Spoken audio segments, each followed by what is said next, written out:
Euro to nga pala sa Alpidog ng Balik-Alindog. So bali may bago tayong project hats. Yun. Mula pa sa Batangas. So tara, samahan nyo ako. Unboxing na natin to. Sabay reviewin na natin yung kanilang condition para sa clean reshape labali ni Sulma ng Balik-Alindog. So tara,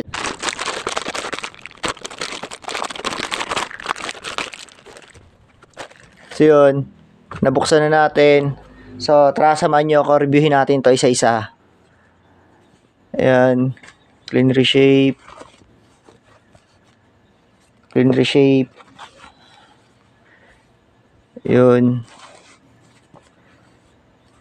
So yun. Salamat kay Madam.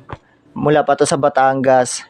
So, bali sa susunod na video, papakita ko na lang yung kanina before and after. Europe, ito nga pala sa Alpidog ng Balik-Alindog. So, bali ito yung mga projects natin. Tapos natin itong labahan, tapos natin yung hulma. So, tara, samahan nyo ako. Review natin yung kanina before and after, yung kanilang results. So, tara.